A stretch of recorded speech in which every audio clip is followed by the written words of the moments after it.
ಎಲ್ಲರಿಗೂ ನಮಸ್ಕಾರ. ರೇಣುಕಾ ಮನೆ ಅಡುಗೆಗೆ ಸ್ವಾಗತ. ಇವತ್ತಿನ ವಿಡಿಯೋದಲ್ಲಿ ಆಂಧ್ರ ಸ್ಟೈಲ್ ಉಪ್ಪಿನಕಾಯಿ ಹಾಕೋದು ಹೇಗೆ ಅನ್ನೋದನ್ನ ತೋರಿಸ್ತಾ ಇದ್ದೀನಿ. ಇದನ್ನೇ ನೀವು ಫ್ರಿಡ್ಜಲ್ಲಿ ಇಡದೆ ಈಚೆನೆ ವರ್ಷಾನುಗಟ್ಟಲೆ ಇಟ್ಕೊಂಡು ಆರಾಮಾಗಿ ತಿನ್ಬೋದು, ಯಾವುದೇ ರೀತಿಯಲ್ಲಿ ಕೆಟ್ಟು ಹೋಗಲ್ಲ. ಬನ್ನಿ ಉಪ್ಪಿನಕಾಯಿನ ಮಾಡೋ ಪ್ರೊಸೀಜರ್ ಹೇಗೆ ಅಂತ ನೋಡ್ಕೊಳ್ಳೋಣ.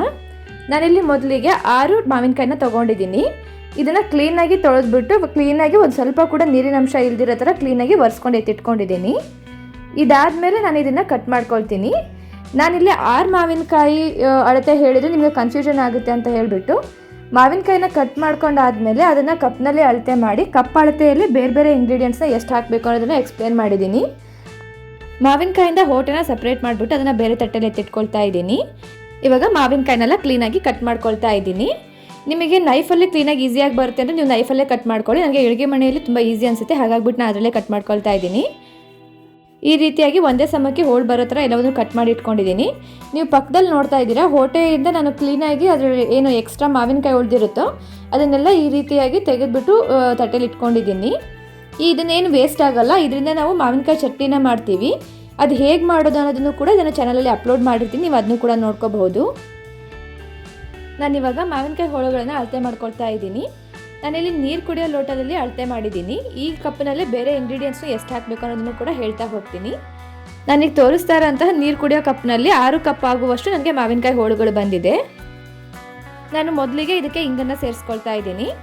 ನಾನಿಲ್ಲಿ 1 ಟೇಬಲ್ ಸ್ಪೂನ್ ಆಗುವಷ್ಟು ಇಂಗನ್ನು ಹಾಕ್ಕೊಂಡಿದ್ದೀನಿ. ನೀವು ಇನ್ನೊಂದ್ಸರಿ ಹೇಳ್ತಾ ಇದ್ದೀನಿ, ಕೈ ಯಾವುದೂ ಕೂಡ ಹಸಿ ಇರಬಾರ್ದು. ಕ್ಲೀನಾಗಿ ಕೈನ ಒರೆಸ್ಕೊಂಡ್ಬಿಟ್ಟು ಹಸಿ ಇಲ್ದಿರೋ ಥರ ಮಾಡಿ, ಹಾಗೆ ಮಾಡೋದ್ರಿಂದ ಉಪ್ಪಿನಕಾಯಿ ಕೆಡಲ್ಲ. ನಾನಿವಾಗ ಕೈ ಸಹಾಯದಿಂದನೇ ಇಂಗನ್ನು ಮಾವಿನಕಾಯಿ ಹೋಳುಗಳ ಜೊತೆಗೆ ಮಿಕ್ಸ್ ಮಾಡ್ಕೊಳ್ತಾ ಇದ್ದೀನಿ. ಈ ರೀತಿ ಕೈಯಿಂದನೇ ಮಾಡೋದ್ರಿಂದ ಎಲ್ಲ ಹೋಳುಗಳಿಗೂ ಕ್ಲೀನಾಗಿ ಹತ್ಕೊಳ್ಳುತ್ತೆ. ಇದಾದಮೇಲೆ ನಾನು 2 ತಟ್ಟೆಗೆ ಅದನ್ನು ಟ್ರಾನ್ಸ್ಫರ್ ಮಾಡ್ಕೊಳ್ತಾ ಇದ್ದೀನಿ. ಇದನ್ನು ಈ ರೀತಿಯಾಗಿ ತೆಳುವಾಗಿ ತಟ್ಟೆಯಲ್ಲೇ ಹರಡಿಬಿಟ್ಟು ಮನೆಯಲ್ಲಿನೇ ಫ್ಯಾನಿನ ಗಾಳಿ ಕೆಳಗೂ ಇಡಬಹುದು, ಇಲ್ಲಾಂದರೆ ಈಗ ವಿಂಡೋ ಎದುರುಗಡೆನೂ ಇಡಬಹುದು. ಇದನ್ನು ಬಿಸಿಲಲ್ಲಿ ಒಣಗಿಸೋದೇನು ಬೇಕಾಗಲ್ಲ. ಇದನ್ನು ಮನೆಯಲ್ಲೇ 3 ಇಂದ 4 ತಾಸು ಆಗುವಷ್ಟು ಕ್ಲೀನಾಗಿ ಆರಿದ್ರೆ ಸಾಕಾಗುತ್ತೆ. ನಾನಿವಾಗ 4 ಗಂಟೆ ಆಗುವಷ್ಟು ಇದನ್ನು ಆರಿಸ್ಕೊಂಡಾದ್ಮೇಲೆ ನಿಮಗೆ ತೋರಿಸ್ತಾ ಇದ್ದೀನಿ. ಈ ರೀತಿ ಕಾಣಿಸ್ತಾ ಇರುತ್ತೆ, ಸ್ವಲ್ಪ ಲೈಟಾಗಿ ಕಲರ್ ಡಾರ್ಕ್ ಆಗಿರುತ್ತೆ. ಇವೆರಡು ಪ್ಲೇಟಲ್ಲೂ ನಾನು ಹಾಕ್ಕೊಂಡಿರೋದು ಏನಕ್ಕೆ ಅಂದರೆ, ಒಂದೇ ಪ್ಲೇಟಲ್ಲೇ ಹಾಕ್ಕೊಂಡ್ರೆ ಕ್ಲೀನಾಗಿ ತೆಳುವಾಗಿ ಹರಡೋಕ್ಕಾಗಲ್ಲ, ಹಾಗಾಗಿಬಿಟ್ಟು ಸ್ವಲ್ಪ ಜಾಸ್ತಿ ಟೈಮ್ ತೊಗೊಳುತ್ತೆ ಅಂತ 2 ಪ್ಲೇಟಲ್ಲಿ ಹಾಕಿದ್ದೀನಿ. ಹಾಕೋದ್ರಿಂದ ಬೇಗ ಆರೋಗುತ್ತೆ. ಇವಾಗ ಎರಡನ್ನೂ ಕೂಡ ಒಂದು ದೊಡ್ಡ ಪಾತ್ರೆಗೆ ಟ್ರಾನ್ಸ್ಫರ್ ಮಾಡ್ಕೊಳ್ತಾ ಇದ್ದೀನಿ. ನಾನು ಈ ಪಾತ್ರೆಯಲ್ಲೇ ಬೇಕಾಗಿರೋ ಎಲ್ಲ ಸಾಮಾನನ್ನು ಕಳಿಸೋದ್ರಿಂದ ಸ್ವಲ್ಪ ದೊಡ್ಡ ಪಾತ್ರೆನೇ ತೊಗೊಂಡಿದ್ದೀನಿ. ನಾನಿಲ್ಲಿ 150 ಗ್ರಾಮ್ ಉಪ್ಪನ್ನು ಸೇರಿಸ್ಕೊಳ್ತಾ ಇದ್ದೀನಿ. ಈ ರೀತಿ ಅಳತೆ ಕಪ್ ಇರಲಿಲ್ಲ ಅಂದರೆ ನಾವು ಯಾವ ಕಪ್ಪಲ್ಲೇ ಮಾವಿನಕಾಯಿನ ಅಳ್ಕೊಂಡಿದ್ವೋ ಅದೇ ಕಪ್ಪಿಂದ 3/4 ಲೋಟ ಹಾಕಿದರೆ ಉಪ್ಪು ಸರಿ ಹೋಗುತ್ತೆ. ಉಪ್ಪು ಹಾಕಿ ಕಲಸಿದ ಮೇಲೆ ನಾನು ಇದನ್ನು ಮುಚ್ಚಿಡ್ತಾ ಇದ್ದೀನಿ. ಇವಾಗ ಎಣ್ಣೆ ಕಾಯಿಸ್ಕೊಳ್ಳೋಣ. ನಾನಿಲ್ಲಿ 250 ml ಕಪ್ಪಲ್ಲೇ ನಾನು ಎಣ್ಣೆನ ಅಳ್ಕೊಳ್ತಾ ಇದ್ದೀನಿ. ಈ ಮೆಜರಿಂಗ್ ಕಪ್ಪಲ್ಲಿ 1/4 ಕಪ್ ಆಗುವಷ್ಟು ನಾನು ಎಣ್ಣೆನ ತೊಗೊಂಡಿದ್ದೀನಿ. ಹಾಗಾದರೆ ಸುಮಾರು 300 ml ಆಗುವಷ್ಟು ನಾನು ಎಣ್ಣೆನ ತೊಗೊಳ್ತಾ ಇದ್ದೀನಿ. ಇಷ್ಟು ಎಣ್ಣೆ ತೊಗೊಂಡ್ಮೇಲೆ ಇದನ್ನು ತುಂಬ ಕ್ಲೀನಾಗಿ ಕಾಯಿಸ್ಕೋಬೇಕಾಗುತ್ತೆ. ನೀವು ಇಷ್ಟೇನಪ್ಪ ಇಷ್ಟೊಂದು ಎಣ್ಣೆ ಹಾಕ್ತಾ ಇದ್ದಾರೆ ಅಂತ ಅಂದ್ಕೊಳಕ್ಕೆ ಹೋಗಬೇಡಿ. ನೀವು ಎಣ್ಣೆನ ಮಾವಿನಕಾಯಿ ಉಪ್ಪಿನಕಾಯಿಗೆ ಕಡಿಮೆ ಹಾಕಿದರೆ ವರ್ಷಾನುಗಂಟಲೆ ನೀವು ಇಡೋಕ್ಕಾಗಲ್ಲ, ಅದು ತುಂಬ ಬೇಗ ಕೆಟ್ಟು ಹೋಗುತ್ತೆ. ನೀವು ಎಣ್ಣೆನ ಸ್ವಲ್ಪ ಜಾಸ್ತಿ ಹಾಕೋದ್ರಿಂದ ನಾನು ಎಷ್ಟು ನಿಮಗೆ ಪ್ರಮಾಣ ತೋರಿಸಿದ್ರೆ ಅಷ್ಟು ಪ್ರಮಾಣ ಹಾಕ್ಕೊಂಡ್ರೆ ನೀವು ವರ್ಷಾನುಗಂಟಲೆ ಇಟ್ಕೊಂಡ್ರು ಕೂಡ ನಾನು ಹೇಳಿರೋ ಥರ ಅದು ಕೆಟ್ಟು ಹೋಗಲ್ಲ. ಇವಾಗ 1 ಟೇಬಲ್ ಸ್ಪೂನ್ ಆಗುವಷ್ಟು ಮೆಂತ್ಯನ ನಾನು ಮಿಕ್ಸಿಗೆ ಹಾಕ್ಕೊಂಡಿದ್ದೀನಿ. ಈ ರೀತಿ ನುಣ್ಣಗಾಗೋ ಥರ ಅದನ್ನು ಮಿಕ್ಸಿ ಮಾಡ್ಕೊಂಡ್ಬಿಟ್ಟು ಒಂದು ಬಟ್ಲಿಗೆ ಟ್ರಾನ್ಸ್ಫರ್ ಮಾಡ್ಕೊಳ್ತಾ ಇದ್ದೀನಿ. ನಮಗಿಲ್ಲಿ 150 ಗ್ರಾಮ್ ಆಗುವಷ್ಟು ಸಾಸಿವೆ ಬೇಕಾಗುತ್ತೆ. ಬಟ್ ನಾನು ಸಾಸಿವೆನ ಮಿಕ್ಸಿ ಮಾಡ್ಕೊಂಡ್ಮೇಲೆ ಅದರಿಂದ ತೌಡೆಲ್ಲ ತೆಗಿತೀನಿ, ಆವಾಗ ಸುಮಾರು ಸಾಸಿವೆ ವೇಸ್ಟ್ ಆಗಿಬಿಡುತ್ತೆ. ಹಾಗಾಗ್ಬಿಟ್ಟು ನಾನು ಇಲ್ಲಿ 200 ಗ್ರಾಮ್ ಆಗುವಷ್ಟು ಸಾಸಿವೆನ ಮಿಕ್ಸಿಗೆ ಹಾಕ್ಕೊಳ್ತಾ ಇದ್ದೀನಿ. ಇದನ್ನು ಪೂರ್ತಿ ನುಣ್ಣಗೆ ಪುಡಿ ಥರ ಆಗೋದು ಬೇಕಾಗಲ್ಲ, ಈ ರೀತಿಯಾಗಿ ತೆರೆಯಾಗಿ ಬರಬೇಕು. ಈ ರೀತಿ ಆಗೋ ಥರ ನಾವು ಮಿಕ್ಸಿ ಮಾಡ್ಕೋಬೇಕಾಗುತ್ತೆ. ಇದನ್ನು ಇನ್ನೊಂದ್ಸರಿ ನಾನು ಮಿಕ್ಸಿ ಮಾಡ್ಕೊಳ್ತಾ ಇದ್ದೀನಿ. ಅದು ಸಿಪ್ಪೆ ಎಲ್ಲ ಸಪ್ರೇಟಾಗಿ ಆಗಬೇಕು ಅಂತ. ಈಗ ನೋಡ್ತಾ ಇದ್ದೀರಾ, ಕ್ಲೀನಾಗಿ ಸಿಪ್ಪೆ ಎಲ್ಲ ಸಪ್ರೇಟ್ ಆಗಿದೆ. ನಾನು ಇದನ್ನು ಇವಾಗ ಮರಕ್ಕೆ ಹಾಕ್ಕೊಂಬಿಟ್ಟು ಕ್ಲೀನಾಗಿ ಚಪ್ಪರಿಸ್ಕೊಳ್ತಾ ಇದ್ದೀನಿ. ಮರದಲ್ಲಿ ಕ್ಲೀನಾಗಿ ಚಪ್ಪರಿಸ್ಕೊಂಡಾಗ ಎಲ್ಲ ತೌಡು ಮುಂದೆ ಬರುತ್ತೆ. ನೀವು ನೋಡ್ತಾ ಇದ್ದೀರಾ, ನೆಲದ ಮೇಲೆ ಮುಂದಿನ ತೌಡೆಲ್ಲ ನಾನು ಕೆಳಗಡೆ ಹಾಕ್ಕೊಳ್ತಾ ಇದ್ದೀನಿ. ಈ ರೀತಿ ತೌಡೆಲ್ಲ ಸಪ್ರೇಟ್ ಆಗೋ ಥರ ನಾನು ಕ್ಲೀನಾಗಿ ಇದನ್ನು ಚಪ್ಪರಿಸ್ಕೊಂಡು ಇಟ್ಕೊತೀನಿ.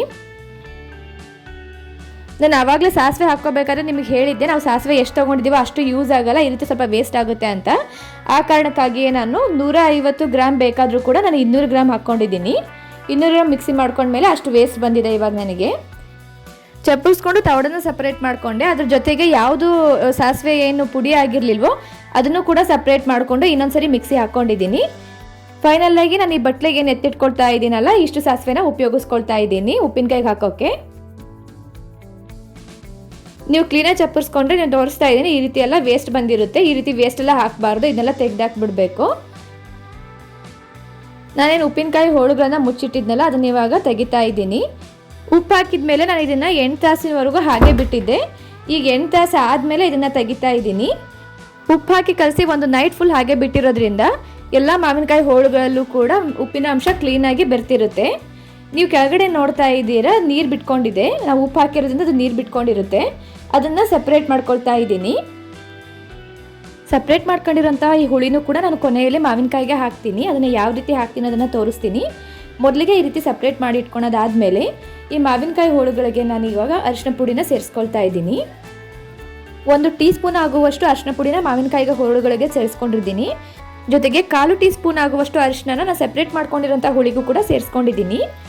ಮಾವಿನಕಾಯಿಗೆ ಹಾಕ್ಕೊಂಡಿರೋ ಅರಿಶಿನ ಹಾಗೂ ಹುಳಿಗೆ ಹಾಕ್ಕೊಂಡಿರೋ ಅರಿಶಿನ ಎರಡನ್ನೂ ಸಪ್ರೇಟಾಗಿಯೇ ಮಿಕ್ಸ್ ಮಾಡ್ಕೊಳ್ತಾ ಇದ್ದೀನಿ. ಕೊನೆಗೆ ಈ ರಸನೂ ಕೂಡ ಮಾವಿನಕಾಯಿ ಹೋಳುಗಳಿಗೆ ಸೇರಿಸ್ಕೊಳ್ತೀವಿ. ಆ ಕಾರಣದಿಂದ ನೀವು ನೀರನ್ನು ಸಪ್ರೇಟ್ ಮಾಡ್ಕೊಳ್ದೆ ಹಾಗೆ ಮಿಕ್ಸ್ ಮಾಡ್ಕೊಳಕ್ಕೆ ಹೋಗಬೇಡಿ. ನಾನು ಯಾವ ರೀತಿಯಾಗಿ ತೋರಿಸಿದನೋ ಅದೇ ರೀತಿ ಮಾಡ್ಕೊಳ್ಳಿ. 4 ಮೀಡಿಯಂ ಗಾತ್ರದ ಬೆಳ್ಳುಳ್ಳಿನ ಸಿಪ್ಪೆ ತೆಗೆದುಬಿಟ್ಟು ಜಜ್ಜಿ ನಾನು ಮಾವಿನಕಾಯಿ ಹೋಳುಗಳ ಜೊತೆಗೆ ಸೇರಿಸ್ಕೊಳ್ತಾ ಇದ್ದೀನಿ. ಇದರೊಟ್ಟಿಗೆ ಮಿಕ್ಸಿ ಮಾಡಿಕೊಂಡು ಕ್ಲೀನ್ ಮಾಡಿ ಇಟ್ಕೊಂಡಿರುವಂತಹ ಸಾಸಿವೆನೂ ಕೂಡ ಇದ್ರ ಜೊತೆಗೆ ಸೇರಿಸ್ಕೊಳ್ತಾ ಇದ್ದೀನಿ. ಜೊತೆಗೆ ಮಿಕ್ಸಿ ಮಾಡಿ ಇಟ್ಕೊಂಡಿರುವಂತಹ ಮೆಂತ್ಯನೂ ಕೂಡ ಸೇರಿಸ್ತಾ ಇದ್ದೀನಿ. ಜೊತೆಗೆ 150 ಗ್ರಾಮ್ ಅಚ್ಚ ಖಾರದ ಪುಡಿನೂ ಕೂಡ ಇದರೊಟ್ಟಿಗೆ ಸೇರಿಸ್ಕೊಳ್ತಾ ಇದ್ದೀನಿ. ಈ ಎಲ್ಲ ಇಂಗ್ರೀಡಿಯೆಂಟ್ಸ್ ಹಾಕಿದ ಮೇಲೆ ಇದನ್ನು ಕ್ಲೀನಾಗಿ ಮಿಕ್ಸ್ ಮಾಡ್ಕೊಳ್ತಾ ಇದ್ದೀನಿ. ಎಲ್ಲ ಇಂಗ್ರೀಡಿಯೆಂಟ್ಸು ಮಾವಿನಕಾಯಿ ಹೋಳುಗಳಿಗೆ ಹತ್ತೋ ಥರ ಕ್ಲೀನಾಗಿ ಮಿಕ್ಸ್ ಮಾಡ್ಕೊಳ್ಳಿ. ಇದಾದಮೇಲೆ ನಾವು ಏನು ಹುಳಿಯಲ್ಲಿ ಅರಿಶಿನ ಪುಡಿ ಮಿಕ್ಸ್ ಮಾಡಿ ಇಟ್ಕೊಂಡಿದ್ವಲ್ಲ ಸಪ್ರೇಟಾಗಿ, ಆ ಹುಳಿನೂ ಕೂಡ ಇದರೊಟ್ಟಿಗೆ ಸೇರಿಸ್ಕೊಳ್ತಾ ಇದ್ದೀನಿ. ಈ ರೀತಿ ಹುಳಿನ ಯಾಕೆ ಸಪ್ರೇಟ್ ಮಾಡ್ಕೋಬೇಕು ಅಂದರೆ, ನಾನು ಎಲ್ಲ ಇಂಗ್ರೀಡಿಯೆಂಟ್ಸ್ನ ಮಾವಿನಕಾಯಿ ಹೋಳುಗಳಿಗೆ ಹಾಕಿದಾಗ ಹುಳಿನೂ ಅದರಲ್ಲಿ ಇದೆ ಅಂದರೆ ಮಾವಿನಕಾಯಿ ಹೋಳುಗಳಿಗೆ ಎಲ್ಲ ಫ್ಲೇವರ್ ಕ್ಲೀನಾಗಿ ಹತ್ಕೊಳಲ್ಲ. ಅದಕ್ಕೆ ನಾವು ಕ್ಲೀನಾಗಿ ಎಲ್ಲ ಇಂಗ್ರೀಡಿಯೆಂಟ್ಸ್ ಹಾಕಿ ಮಿಕ್ಸ್ ಮಾಡಿದ ಮೇಲೆ ಹುಳಿ ಸೇರಿಸೋದ್ರಿಂದ ಮಾವಿನಕಾಯಿ ಒಳಗಡೆ ಕ್ಲೀನಾಗಿ ಎಲ್ಲ ಅಂಶಗಳು ಬಿಟ್ಕೊಳ್ಳುತ್ತೆ. ಕಾಯಿಸ್ಕೊಂಡು ಆರಿಸ್ಕೊಂಡಿರೋಂತಹ ಎಣ್ಣೆನ ಸ್ವಲ್ಪ ಪ್ರಮಾಣ ನಾನು ಇವಾಗ ಹಾಕ್ಕೊಳ್ತಾ ಇದ್ದೀನಿ. ಇನ್ನು ಮಿಕ್ಕಿರೋದನ್ನ ಹಾಗೆ ಎತ್ತಿಟ್ಟಿದ್ದೀನಿ. ಸ್ವಲ್ಪ ಎಲ್ಲ ಮಿಕ್ಸ್ ಆದಮೇಲೆ ಇನ್ನೊಂದ್ಸರಿ ಹಾಕ್ಕೊಂಡು ಮಿಕ್ಸ್ ಮಾಡ್ಕೊಳ್ತಾ ಇದ್ದೀನಿ. ಎಲ್ಲದನ್ನು at a time hockey mix ಮಾಡ್ಕೋಬೇಡಿ, ಈ ರೀತಿಯಾಗಿ ಸ್ವಲ್ಪ ಸ್ವಲ್ಪನೇ ಹಾಕಿ ಮಿಕ್ಸ್ ಮಾಡ್ಕೋಬೇಕಾಗುತ್ತೆ. ಆ ಎಣ್ಣೆನ ಇನ್ನೂ ಪೂರ್ತಿಯಾಗಿ ಖಾಲಿ ಮಾಡ್ಕೊಂಡಿಲ್ಲ, ಸ್ವಲ್ಪ ಎಣ್ಣೆನ ಇನ್ನೂ ಎತ್ತಿಟ್ಕೊಂಡಿದ್ದೀನಿ. ಅದನ್ನು ಯಾವಾಗ ಹಾಕಬೇಕು ಅನ್ನೋದನ್ನು ಇವಾಗ ತೋರಿಸ್ತೀನಿ. ಇವಾಗ ಉಪ್ಪಿನಕಾಯಿ ರೆಡಿ ಆಗಿದೆ. ನಾನು ಇದನ್ನು ಟಪ್ಪರ್ವೇರ್ ಬಾಕ್ಸಲ್ಲಿ ಟ್ರಾನ್ಸ್ಫರ್ ಮಾಡ್ತಾ ಇದ್ದೀನಿ. ಉಪ್ಪಿನಕಾಯಿ ಸ್ಟೋರ್ ಮಾಡೋಕ್ಕೆ ಅಂತಂದರೆ ಜಾಡಿ ಬರುತ್ತೆ, ಅದರಲ್ಲಿ ಹಾಕ್ಕೊಂಡ್ರೆ ಇನ್ನೂ ಒಳ್ಳೆಯದು. ಬಟ್ ನಾನು ಅದರಲ್ಲಿ ಬೇರೆ ಬೇರೆ ಉಪ್ಪಿನಕಾಯಿಗಳನ್ನು ಹಾಕಿ ಆಲ್ರೆಡಿ ಇಟ್ಟಿದ್ದೀನಿ. ಹಾಗಾಗ್ಬಿಟ್ಟು ನಾನು ಇದರಲ್ಲಿ ಟ್ರಾನ್ಸ್ಫರ್ ಮಾಡ್ಕೊಳ್ತಾ ಇದ್ದೀನಿ. ನಾನು ಇದು ಸುಮಾರು ಥರದ ಉಪ್ಪಿನಕಾಯಿನ ಹಾಕಿ ಚಾನಲಲ್ಲಿ ಅಪ್ಲೋಡ್ ಮಾಡಿದ್ದೀನಿ, ನೀವು ಅದನ್ನು ಚೆಕ್ ಮಾಡ್ಕೋಬಹುದು. ಮಾವಿನಕಾಯ್ದು ಡಿಫ್ರೆಂಟ್ ವೆರೈಟಿ ಹಾಕಿದ್ದೀನಿ, ನಿಂಬೆಕಾಯ್ದು ಕೂಡ ಹಾಕಿ ಅಪ್ಲೋಡ್ ಮಾಡಿದ್ದೀನಿ. ಈಗ ನಾನೇನು ಸ್ವಲ್ಪ ಎಣ್ಣೆ ಎತ್ತಿಟ್ಕೊಂಡಿದ್ನಲ್ಲ, ಇವಾಗ ಕೊನೆಯಲ್ಲಿ ಇದ್ರ ಜೊತೆಗೆ ಸ್ವಲ್ಪ ಮಿಕ್ಸ್ ಮಾಡ್ಕೊಳ್ತಾ ಇದ್ದೀನಿ. ಮೇಲ್ಗಡೆ ಎಕ್ಸ್ಟ್ರಾ ಎಣ್ಣೆ ಹಾಕಿದ್ಮೇಲೆ ಅದು ಕೆಳಭಾಗದವರೆಗೂ ಹೋಗಲಿ ಅಂತ ಈ ರೀತಿ ಸ್ವಲ್ಪ ನಾನು ಮಿಕ್ಸ್ ಮಾಡ್ಕೊಳ್ತಾ ಇದ್ದೀನಿ. ಇವಾಗ ಫೈನಲ್ ಆಗಿ ಉಪ್ಪಿನಕಾಯಿ ರೆಡಿ ಆಗಿದೆ.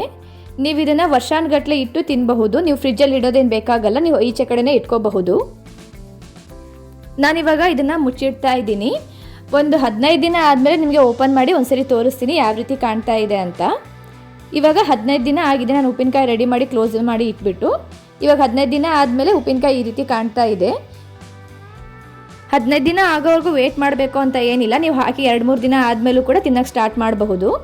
ನಾನೊಂದು 15 ದಿನ ಆದಮೇಲೆ ನಾನು ಡೈಲಿ ಉಪಯೋಗಿಸೋಂತಹ ಒಂದು ಕಂಟೈನರ್ಗೆ ಹಾಕಿಟ್ಕೊಳ್ತೀನಿ. ಉಪ್ಪಿನಕಾಯಿ ಕೆಡೋದಾದರೆ ಒಂದು ವಾರ ಆದ ತಕ್ಷಣವೇ ಅದು ಕಪ್ಪಗೆ ಆಗಿಬಿಡುತ್ತೆ. ನಾ 15 ದಿನ ಬಿಟ್ಟ ಮೇಲೆ ನಿಮಗೆ ತೋರಿಸ್ತಾ ಇದ್ದೀನಿ ನೋಡಿ, ಎಲ್ಲೂ ಸ್ವಲ್ಪನೂ ಕೂಡ ಕಪ್ಪಾಗಿಲ್ಲ, ಚೆನ್ನಾಗಿದೆ. ವರ್ಷಾನುಗಟ್ಟಲೆ ಇಟ್ಟಾಗಲೂ ಕೂಡ ಇದು ಇದೇ ರೀತಿಯಾಗಿರುತ್ತೆ. ಮಾವಿನಕಾಯಿ ಸೀಸನ್ ಬಂದಾಗ ಖಂಡಿತ ನೀವು ಈ ರೀತಿಯಾಗಿ ಒಂದ್ಸರಿ ಉಪ್ಪಿನಕಾಯಿ ರೆಡಿ ಮಾಡಿ ಇಟ್ಕೊಳ್ಳಿ.